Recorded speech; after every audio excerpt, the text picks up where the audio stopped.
Hello and welcome back to Rage Gaming. After last week's fun look at the lesser known monster details found in Rise, the response was really positive and I knew that I should really seek out more lesser known details. So my name is Hollow and I'm back with some more interesting details, this time about 5 interesting items you might not have known about in Rise. Our first item seems to be lesser known due to the pretty weird nature on how you get it. The Feather of Mastery is a head slot armor piece that provides pretty terrible stats and no decoration slots. However, it does have the very unique skill Carving Master, which is only found on this item. But basically, Carving Master simply allows you to carve 1 extra time on any monster you're carving, as long as you are in the hunt from start to finish. It's pretty interesting and very useful actually if you're ever targeting something from carves specifically and want the best chance of getting it. Don't forget, you can also get gems from carving. But how do you get this feather then?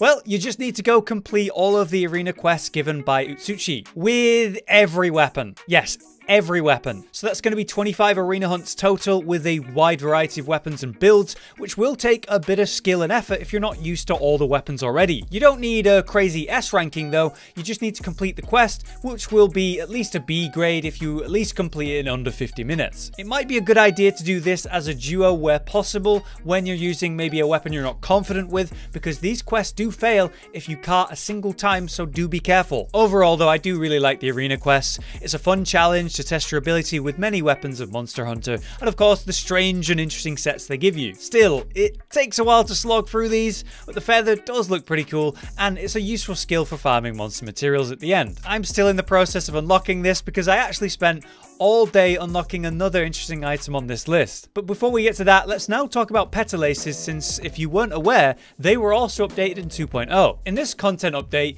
you might have noticed the 2 new quests in your list, Ablaze Among Beasts and May Fire Quell Fury. These are really important quests because they lead to the new petalaces you should absolutely be using. The quest importance is denoted by the icon of a speech bubble. These always appear on quests with a reward for their completion, so be sure to check if you have these and do them all. In this case though, these 2 quests are given to you by Elder Fugan with the update, and they appear in the high rank hub quest list. By beating a Blaze Among Beasts, you'll get the absolute petalace, while Mayfire Quell Fury unlocks the Underworld petalace, which are both insane. When we take a look at the stats on these things, they're both incredible stat sticks compared to the original petalaces, and they're also a higher rarity to represent that. Both come with huge health gains, stamina gains, and both an attack defense gains as well. While Underworld provides more stamina for those stamina hungry weapons, the absolute petalace will provide more health. Both of these new petalaces stomp the original set in raw stats. The only petalace that's actually still viable from the original 4 compared to these 2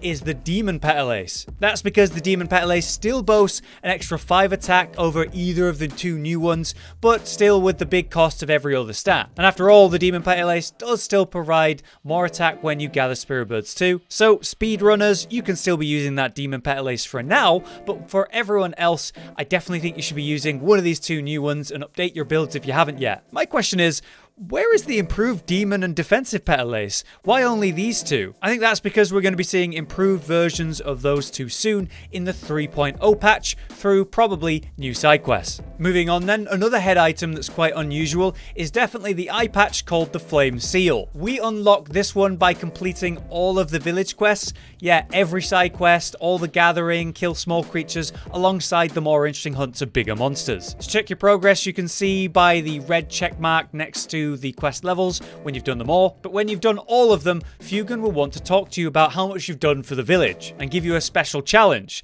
He offers you a quest in the arena called the Veterans Gala. It's a pretty wild hunt against Rajang, Basil, and Magnamalo back to back, where they release the monsters at set time windows. But at least we get to bring our own gear this time, and it's not so bad if you're wearing high rank gear too. Anyway, the Flame Seal is an interesting item since it comes with 4 critical eye on it. It's pretty impressive for just 1 armor piece, but there are 2 downsides. Firstly, it has no decoration slots, which is always rough.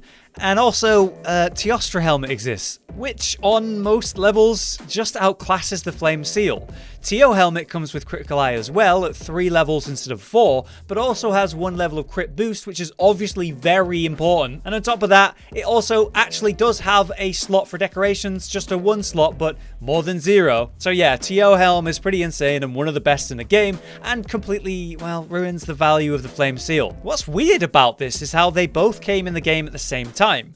People were lamenting the fact that there was no reward for doing all the village quests back in 1.0, since, you know, it's kind of expected some sort of reward for that extra effort. I kind of think that the Flame Seal was meant to be in the game at release in 1.0. Sure, it would have needed a different third monster than Basil. It's not like that's a big deal though, because it was really strange that there was no reward. And at this point in the game, we certainly would have at least had a reason to use this eye patch for the skills. And then, of course, 2.0 would eventually come out with Tio's helm as the new better option. Strange they did it at the same time.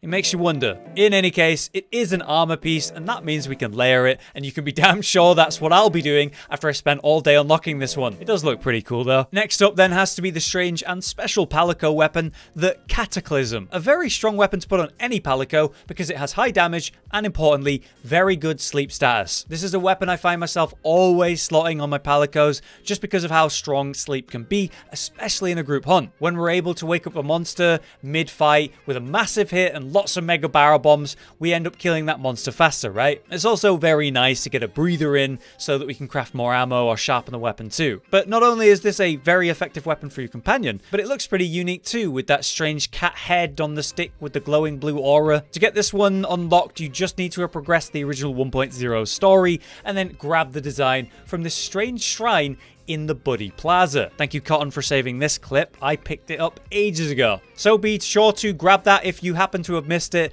and give it a try with your Palico. It's really good. Finally, for our last interesting item for this list, it's all about your little house in Kimura. If you're unaware, there is a bit of customization in the game right now if you go talk to your housekeeper. We have two options: the poster that hangs as the centerpiece, which can be swapped between some really, really cool art, or the shelf unit on the side, which holds trophies and trinkets to display. The posters come from Rondine, the Argosy, when you've achieved certain story milestones or killed enough of a specific monster. Less obvious, however, would be the interesting statues you can display on the shelf. We can get these in a couple ways. Firstly, from the lottery at the merchant in town. Now and then, you'll be offered to roll the lottery for some nice items, but even rarer, that lottery will have a chance to win a special doll prize, which can contain unique trinkets to display. While on the other hand, there are special monster carvings you can unlock too. These are rewarded by Kagura the Merchant as well when you bring him relics from the various regions. These are the swords with the messages hidden all around the maps. When you complete the collection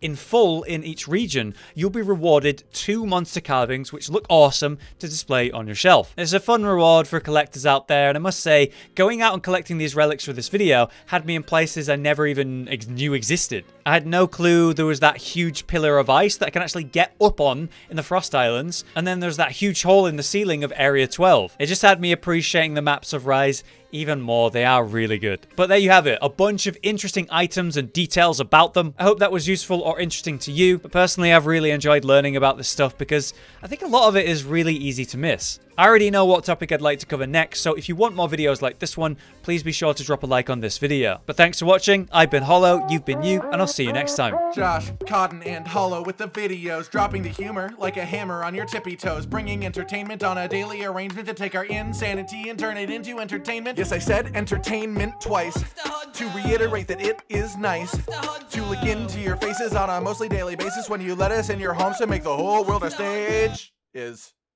Goodbye.